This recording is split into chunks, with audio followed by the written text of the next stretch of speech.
불법 대북 송금에 관여한 혐의를 받는 이화영 전 경기도 평화부지사가 징역 7년 8개월형을 확정받았습니다.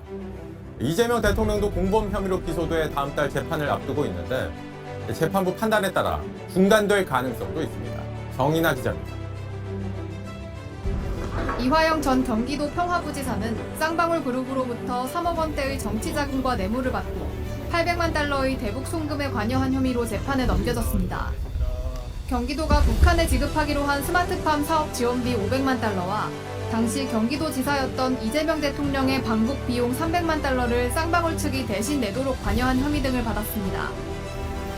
1심 재판부는 이 전 부지사의 혐의를 대부분 유죄로 판단하고 징역 9년 6개월을 선고했습니다. 2심은 유죄 판단은 유지했지만 징역 7년 8개월로 감형했습니다. 대법원은 오늘 원심 판단에 잘못이 없다며 징역 7년 8개월과 벌금과 추징금 총 5억 7천여만 원을 확정했습니다. 이 전 부지사에게 대북 송금을 지시하고 승인한 혐의를 받는 이 대통령의 1심 재판은 다음 달 22일 공판 준비 기일이 예정돼 있습니다.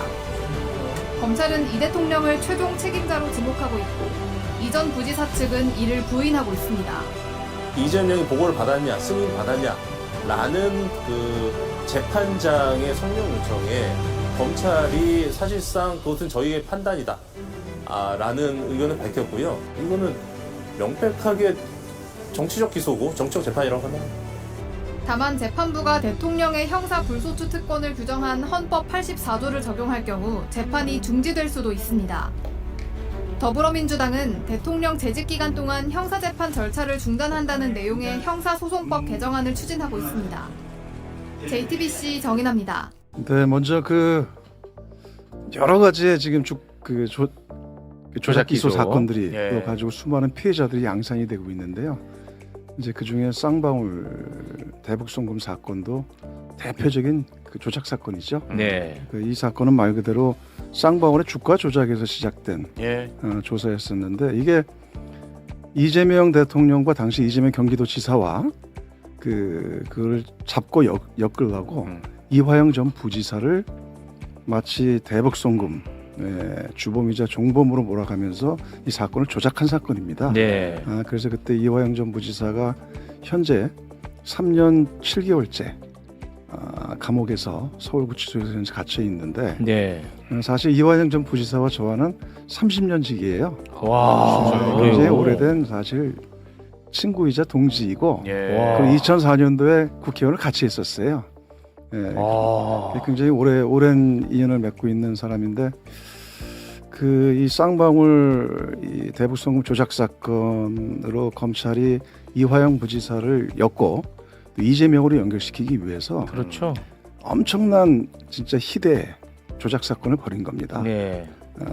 저도 이화영 부지사를 그동안 몇 차례 계속 면회도 다녀왔고 구치소 면회를 자주 가셨더라고요. 네네. 그리고 그 다음에 또 지난번에 이화영 부지사가 국정조사 청문회에 출석했을 때도 네. 제가 가서 잠깐 봤어요. 아. 봤는데 이 볼 때마다 사실은 굉장히 먹먹해요, 가슴이. 그리고 또 배우자 이화영 부지사의 배우자인 백종화 여사를 볼 때도 참 마음이 너무 안타깝고 정말 눈물이 핑 돌 정도로. 그런데 백정화 여사님은 훗날 네.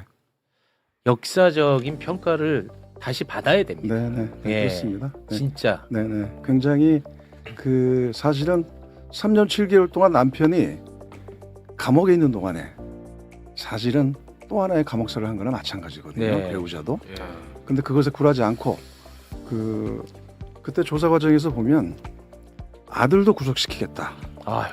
네, 그리고 배우자도 조사받아야 된다. 아휴. 또 그리고 또 변호사 비용 마련하느라고 집도 다 내놓고 아휴. 또 전세 보증까지 가압류당했어요.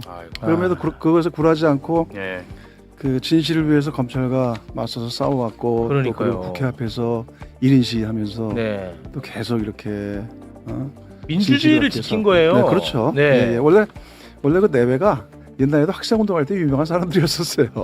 사모님도 그래요. 네네, 그렇습니다. 그래서 제가 지난번 면회 갔을 때도 그렇고 이번에 특검 아니죠. 국정조사 때도 잠깐 봤을 때도 그래도 참 의연한 모습을 잃지 않더라고요. 그걸 보면서 도리어 제가 위로가 될 정도였었어요. 예. 그래서 지금 이 조작 수사, 조작 기소한 이 검사들 네네. 진짜 엄벌에 처해야 되고 그 다음 이화영 부지사의 명예회복까지 네네. 그렇습니다. 이거를 네. 다 해야 예. 정리가 됩니다. 네네 맞습니다. 네. 좀 힘 있는 우리 의원님께서 네. 꼭 좀 나서서 네. 최선을 다해 주시길 부탁을 드립니다. 제가 그때 그 백정화 여사와 함께 기자회견 할 때도 네.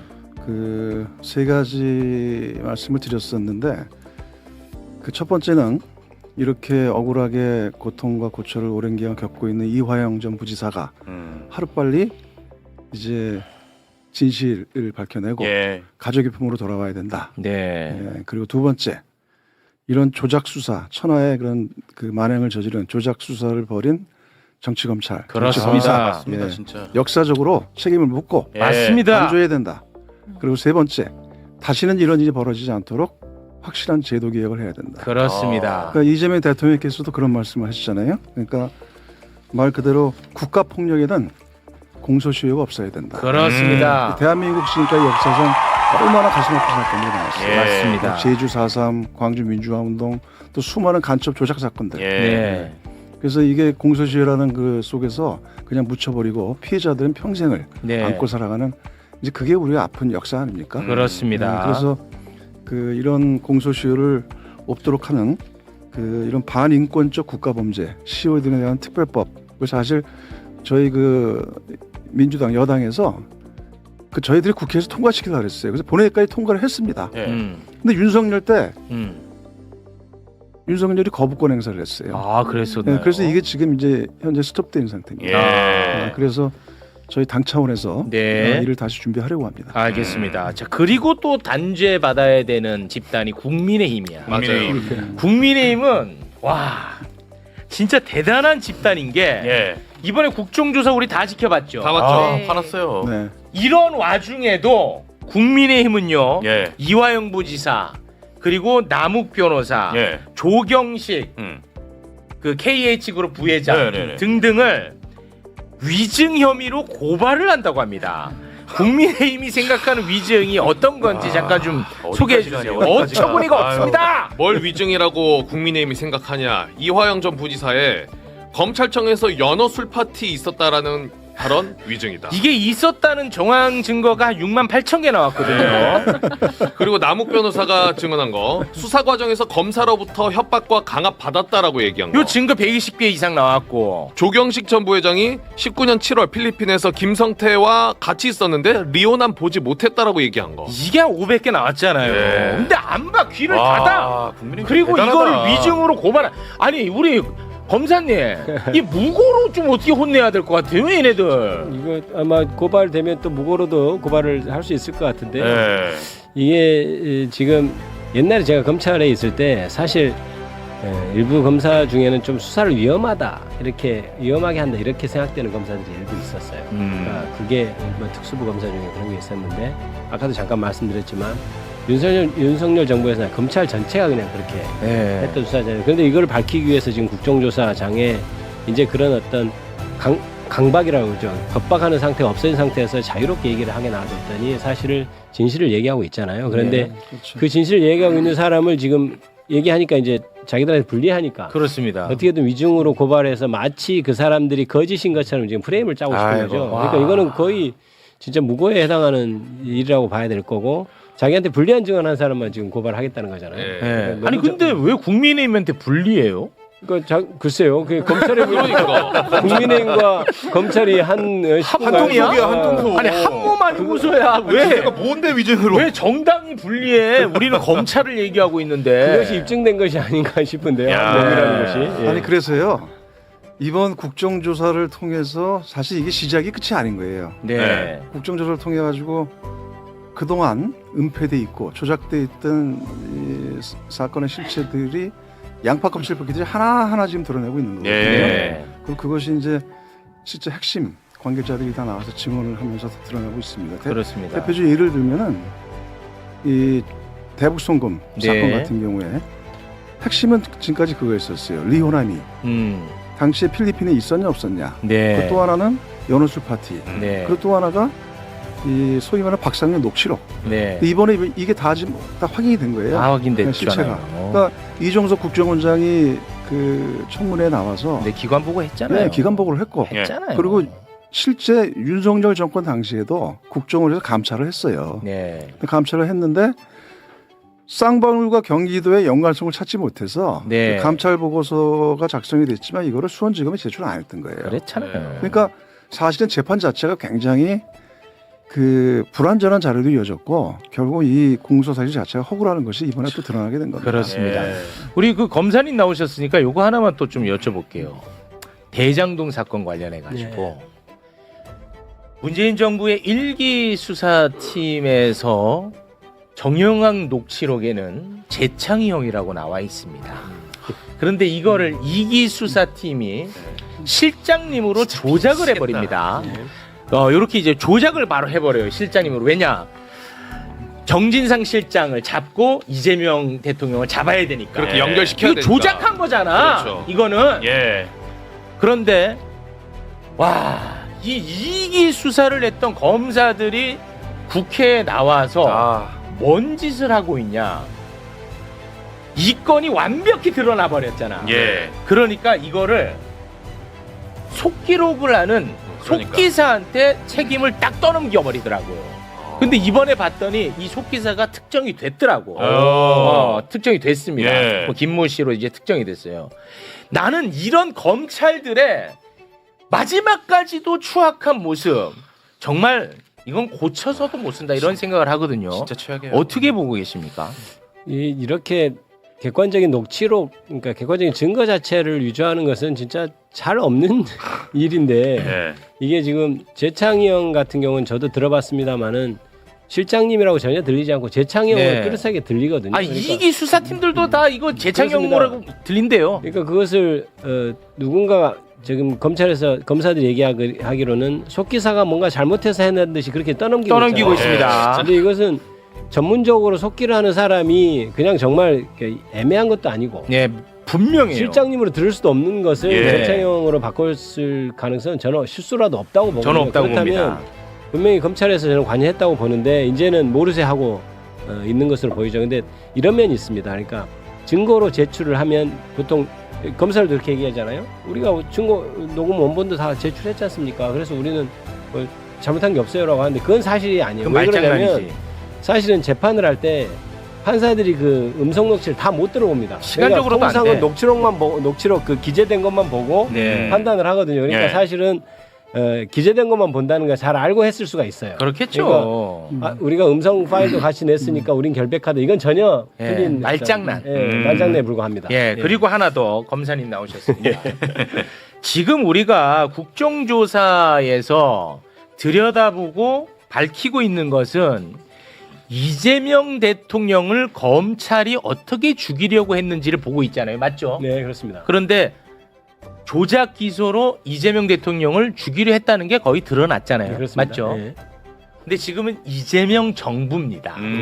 그런데 이재명 정부의 검찰 수장이라면 이런 상황에서 고개 숙이고 사죄하고 눈물 흘리고 반성해야 되겠죠? 예. 그런데 이재명 정부의 검찰총장 대행은요. 그렇게 이재명 대통령을 죽이려 했던 검사들을 두둔하고 나섰어요.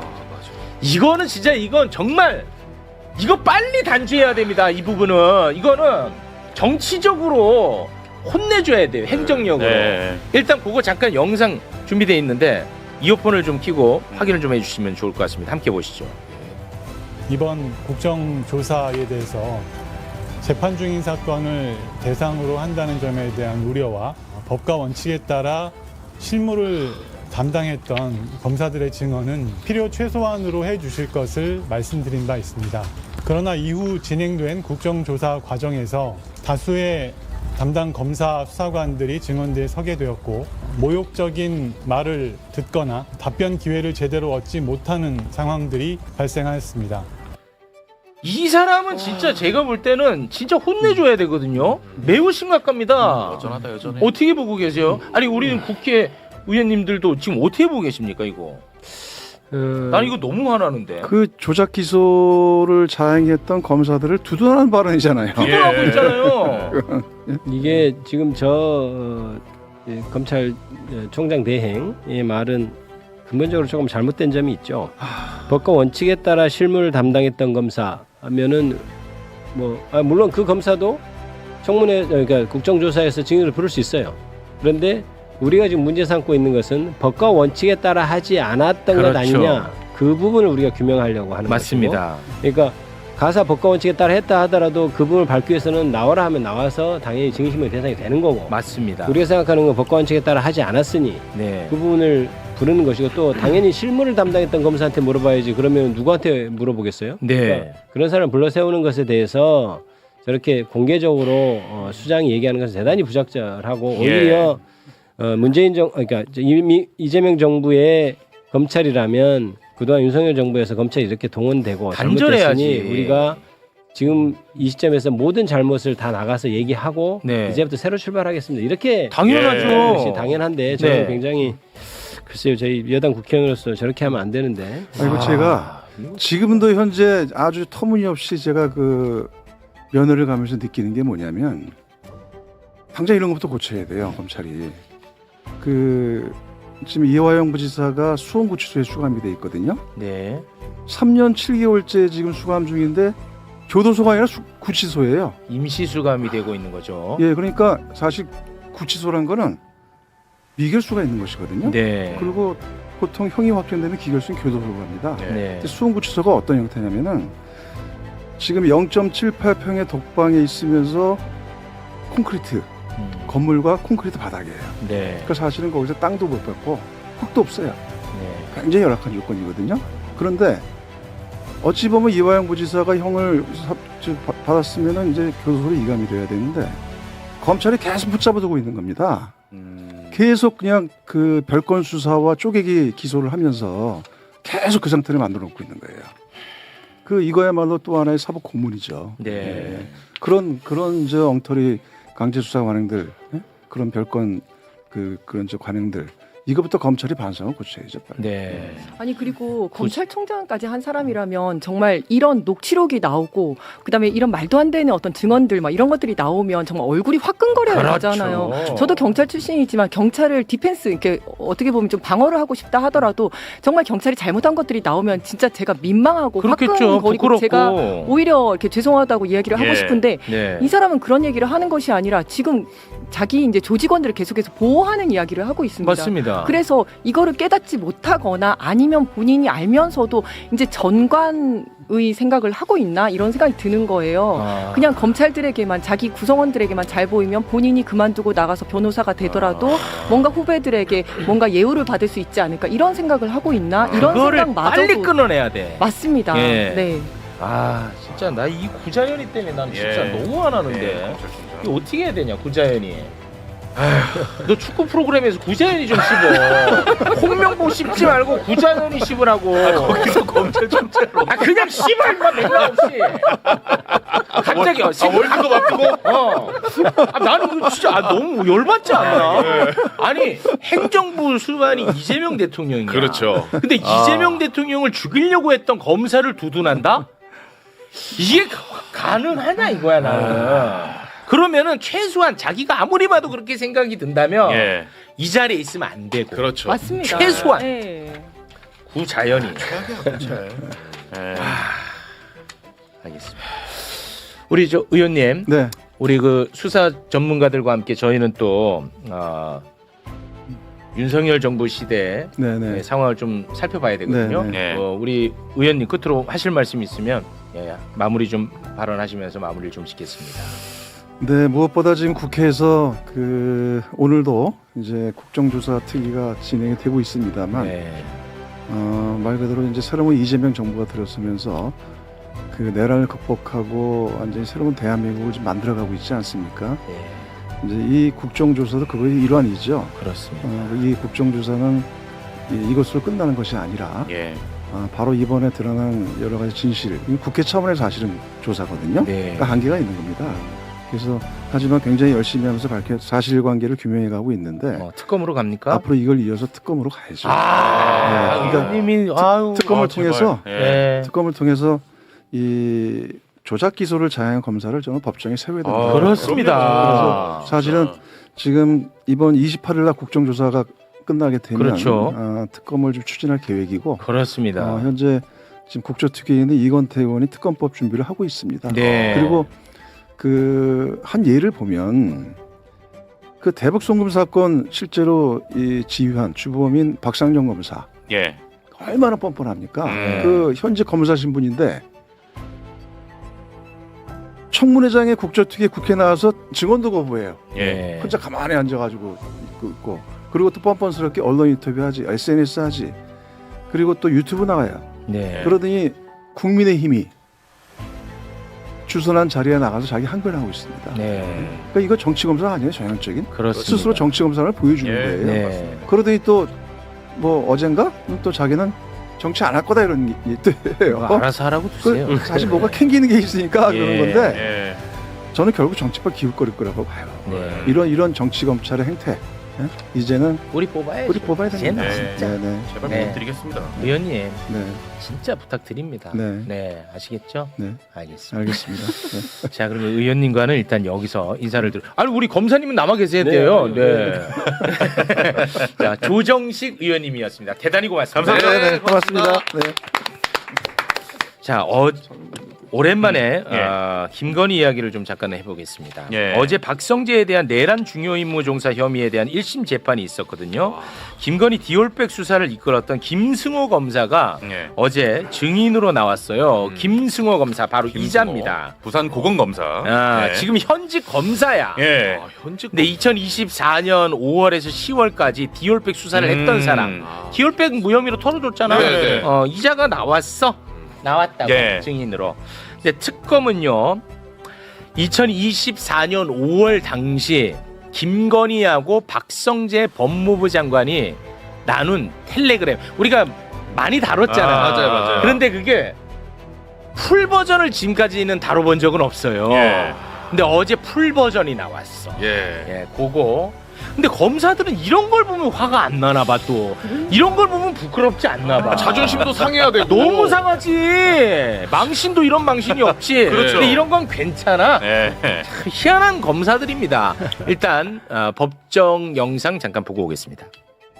5월 5일 19시 28분경 김건희 여사가 피고인한테 텔레그램 메시지를 보낸 거예요. 다른 수사, 특히 김정숙 수사와 수원지검의 이재명 부인 김영애에 대한 수사 미진 이유와 혹시 대검 측에서 해당 수사를 막은 행위가 있었는지 등에 대한 적절한 의문 제기도 필요. 또 김명수 대법원장에 대한 수사는 형사 일부에서 한 지 2년이 넘어가는데 그에 관한 결론 없이 방치되고 있는 이유는 무엇인지 등에 관한 문제 제기도 필. 이거를 제가 좀 보여드린 이유는 이 앞에 이제 김건희 여사가 피고인한테 보냈던 메시지는 본인에 대한 이제 수사 전담팀이 생겼다. 그거를 보내고 한 2시간 후쯤에 요 메시지를 보내는데 이렇게 해석이 돼요. 저희가 보기에는 왜 나에 관한 수사 전담팀 구성해서 빨리 하고 저렇게 더 오래된 사건은 묵혀두고 있냐. 뭐 이렇게 약간 좀 어필하는 게 익혀지거든요. 어쨌든 이때까지 저 메시지 내용대로 수사가 안 되고 있었던 건 맞죠. 대법원장 사건은 저희 형사 1부에서 그 수사를 하고 있었습니다. 수사가 좀 진행된 게 있었나요 그때까지? 대법원장 수사도 그러니까 주인 검사가 좀 바쁜 그런 것도 있고 해서 뭐 검사 한 명이 여러 개의 사건을 갖고 있다 보니까 한 사건에 모든 에너지를 다 투입하기는 좀 어려운 그런 상황이었고요. 또 김명수 대법원장 사건도 조금씩 진행은 되고 있었고 내부 검토는 하고 있었던 걸로 제가 기억하고 있습니다. 어쨌든 김명수 대법원장의 소환 조사는 그 이후에 이루어졌어요. 예. 그거에 대해서 법무부나 사건 처리에 관한 독촉받은 거 아닌가요? 기본적으로 법무부가 일선에 직접 연락하는 경우는 거의 없는 것으로 알고 있습니다. 대검에서 좀 챙겨봐라 이런 지시 받으신 적 없나요?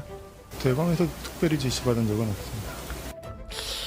나는 개인적으로 거짓말하고 있다고 봅니다. 네. 한 사건에 너무 많은 에너지를 쏟기 어렵다고? 야, 이재명 사건에 대해서는 어떻게 그래. 그렇게 다 쏟았냐? 다 들어가면서. 아, 말도 안 됩니다. 그 텔레그램 내용을 저희가 자체적으로 좀 구성을 해봤는데 네. 여기 이제 풀로 공개가 됐습니다 이번에. 네. 방금 영상으로 보신 그렇습니다. 거고. 이런 이제 김건희 민간인한테 법무부 장관이 이런 문자를 받으면은 검찰이 들고 일어나가지고 부끄럽고 그럼요. 뭐 화를 내거나 뭐 해야 되는데 여기에 대해서는 한마디 말이 없어. 아니 근데 어떻게 당시 영부인이었던 사람이 와. 디테일하게 형사 일부에서 다 알고 있잖아. 짚어가면서 그리고 지금 저기 5월 텔레인데 콜검 출장 조사한 게 24년 7월이에요. 그렇습니다. 그럼 그때도 제가 찾아보니까 형사 일부가 갔는데 네. 그럼 그때 가가지고 얘기하긴 했었는데 그 형사 일부에서 그건 어떻게 되고 이런 얘기도 했을 수도 있을 것 같다는. 당연히 우리는 그렇게 의심할 수밖에 없죠. 그러니까 대박이네. 저 내용을 보면 왜 내 사건은 빨리 진행을 하면서 저거 제대로 사건이 진행되지 않냐라고 어떻게 보면 질책하는 내용이잖아요. 그래서 실제로 김명수 사건은 바로 진행됐습니다. 그렇죠. 그러니까 본인이 뭔데 이렇게 예. 지휘를 하냐가 첫 번째 문제가 있고 두 번째는 저렇게 되면 이 사건은 어떻게 진행되고라는 거를 분명히 보고를 했을 것으로 보이잖아요. 네. 그러면 이제 기밀 유출 부분이 있는 거죠. 그렇죠. 어떻게 알고 있어 저거를 저렇게. 그리고 이거 그 김건희의 문체가 아니에요. 이 문체 자체가 뭔가 이렇게 좀 이게 뭐 보고를 받은 거 아닌가? 저런 내용은 아마 김건희 씨가 저걸 직접 작성하기도 어려운 얘기죠. 예, 저도 그렇게 보거든요. 법무부 장관한테 어떤 지시 같은 걸 내리려면 뭔가 내용을 좀 알고 예. 사실 김명수가 어떻게 되는지 네. 그다음에 다른 사건이 어떻게 되는지 사실 김건희 모르고 있을 거란 말이에요. 네. 그러니까 그런 근거를 좀 누군가 서포트해서 써줘서 그대로 아마 전달했을 거라고 봐요. 그러니까 민정 쪽이나 아니면 정무 쪽에 얘기를 해서 그걸 해서 내가 직접 그러니까 뭔가 지금까지 잘 안 돼서 자기도 지금 전단팀이 구성됐다고 생각하는 거잖아요. 그럼 네. 내가 직접 나설게 네. 이렇게 한 것 같고 네. 자기가 그걸 쓸 능력은 안 될 거고 아마 좀 써줘 내가 전달하겠다 이렇게 그렇죠. 된 것으로 보여요. 그런 것 같아. 그리고 김건희는 글을 쓸 때 중간에 점을 되게 많이 찍어요. 근데 그게 하나도 없잖아요. 그러니까 실제로 점이 있는지 여부는 지금 알 저희가 수 몰라요. 없어요. 네. 그렇군요. 그거까지는 저희가 알 수는 없는데. 근데 의문 제기가 필요하다는 거는 진짜 얘기해 주신 것처럼 누군가가 보내줘서 그거를 그대로 그것을 사실은 필요했는데 그 필요 정도는 빼고 했어야 되는데 그냥 제가 그냥 보낸 것 같아요. 예. 의문을 그냥 제기하세요 이런 식으로 의문 제기하세요인데 예, 그대로 보낸 건 아닌가 싶고 이것도 그러네요. 김명수 가로 열고 전 대법원장 뭐 이런 그렇죠. 거. 네. 그러니까 이거는 누군가가 김건희에게 설명하느라고 이렇게 보낸 내용인데 그렇죠. 이거까지 그냥 복사해가지고 그대로 보냈을 가능성이 네. 있어 보입니다. 검사들 이런 거는 화 안 내니? 그러니까 아이고. 검사들이 이제 저런 자기들이 이제 굉장히 증인 신문 받고 이런 것에 대해서는 이렇게 똘똘 뭉쳐서 이프로스나 이런 데서 이렇게 들끓고 예. 저런 것이 나타나면 바로 진짜 이프로스에 들끓고 한다면 네. 검사들이 진짜 뭐 공평하게 네. 이렇게 한다 할 텐데 저런 데도 가만히 있어서 그러니까 참 이거 지금- 검찰청은 없애야 돼. 지금 네네네 말씀하세요. 말씀하세요. 없애야 된다. 없애야 돼. 아니 지금 이프로스를 가득 채우고 있는 거는 국정조사 잘못됐다 이런 이야기로 지금 가득 채우고 있다는 거 아니겠습니까? 부끄럽나 봐 진짜. 너무 선택적으로 그러니까요. 이프로스에서 글이 올라오고 그러니까 그게 더 힘을 못 받는 거죠. 그러니까 결국은 집단 항명으로 비칠 수밖에 없는 거고. 그리고 거기 내용 보면 무슨 뭐 야망과 광기의 시대가 언제 끝날 네. 것인가 그 야망과 광기의 시대를 본인들이 만들었고 지금 맞습니다. 이 피해자들이 이렇게 힘들어하고 있는데 예. 그게 아니라 본인들이 지금 힘들다고 지금 이러고 있는 겁니다. 난 진짜 그 정신 상태를 내가 도저히 이해가 안 가요. 그 정신 상태가.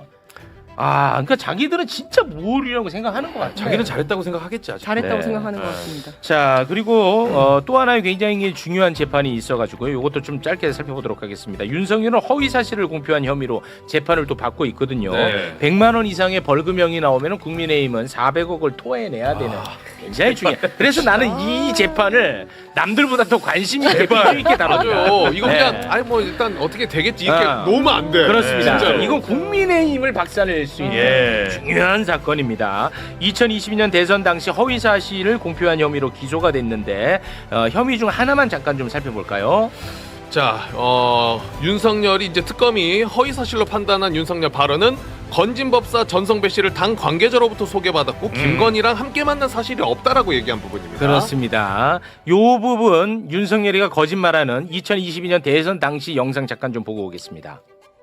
세계일보에 언급된 분은 우리 당 관계자분께서 이분이 많이 응원하신다고 해서 인사를 한 적은 있습니다만은 배우자분과 같이 만나신 건 아니에요? 네, 그건 아니고요.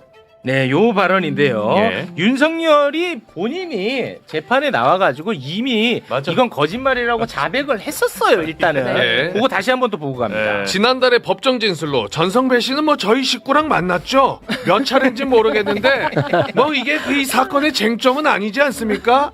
그럼 배우자 김건희랑 같이 건진 만난 적이 없냐라고 물어보니 저 아내랑 뭐 만난 적 있습니다. 라고 얘기를 해버렸다. 이게 너무 완벽한 자기가 얘기했어. 자백을 이미 한참 전에 했어요. 대놓고. 그런데 이제 어제 건진법사가 또 나왔어요. 아, 건진이 나왔어요. 예. 법정에서 진술을 했는데 이걸로 이제 끝났습니다. 건진의 어제 법정 진술입니다. 윤석열에게 중요한 시기마다 조언했다. 윤석열이 2014년 대구 고검으로 좌천됐을 때도 사표를 내야 하는지 묻기 위해 나랑 대화를 했다.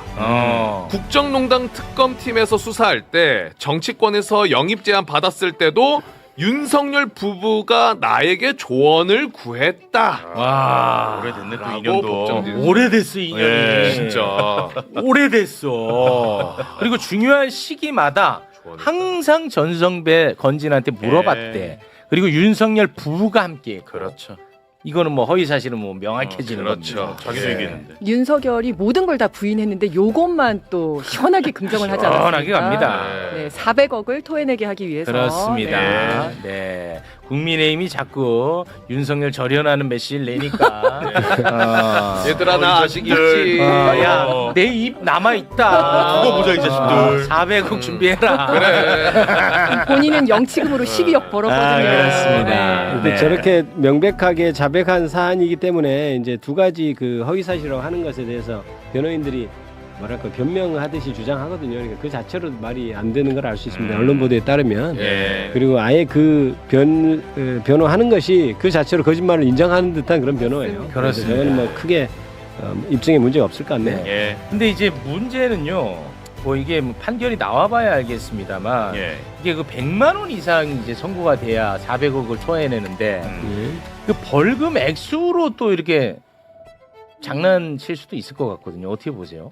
그렇죠. 허위사실 공표가 지금 법정을 좀 봐야 될 텐데 그게 이제 아마 100만 원 밑으로 선고가 돼 아마 가능할 거예요. 그러니까 이제 법정에서 어떻게 할지는 좀 지켜봐야 되는데 이거는 그때 당시에 대선 과정에서 그 이모 변호사를 소개했냐 여부가 굉장히 이제 좀 문제가 됐었고 맞습니다. 이남석 변호사 부패한 것 아니냐 이런 생각. 그다음에 건진과의 관계가 무속이나 이런 거 연결돼서 유권자들한테 굉장히 중요한 어떤 결정을 할 수 있는 그런 계기였기 때문에 사실은 이게 허위로 밝혀지면 100만 원 밑으로 하는 것은 그거는 말이 안 된다고 저는 생각해요. 네. 그래서 아니 그리고 이 건진 이슈가 굉장히 큰 이슈였어요. 그렇습니다. 당시에. 그때 당시에. 그래서 이 건진이 있었던 그 본부를 없앴어요. 네트워크 본부인가? 예, 그걸 없애버렸어요. 계속 집요하게 이제 이렇게 여론에서도 얘기하니까 저것도 지금 얘기가 되는 거거든요. 사실은. 그러니까 굉장히 큰 어떤 결정의 어떤 근거가 되는 거였기 때문에 저건 100만 원 밑으로는 좀 상상이 그렇습니다. 어려워요. 이게 엄청 큰 뉴스였고 엄청 큰 이슈였다니까 당시에. 맞아요. 그래서 그걸 없앴다니까 네트워크 본부 자체를. 맞아요. 그때 뭐 건진 라인 뭐 이런 얘기가 벌써 그때부터, 뭐 비선 실세는 여전히 건진이 막 데리고 다니면서 소개시키고 막 그런 영상이 그런 돌아다녔잖아요. 이야기들이 퍼져나갈 때였어가지고요. 사법부가 상상 이상이라 또 그게 사법부가 끝까지 긴장해야 됩니다. 사법부 좀 씹어 축구 월드컵 두고 심판이 조금 잘 못한다 싶으면 우리 사법부를 못하죠. 충분히 가능하잖아 이거. 알겠어요. 가능하지. 약간 빗대가지고 빗대서 가면 되잖아. 알겠습니다. 자 이제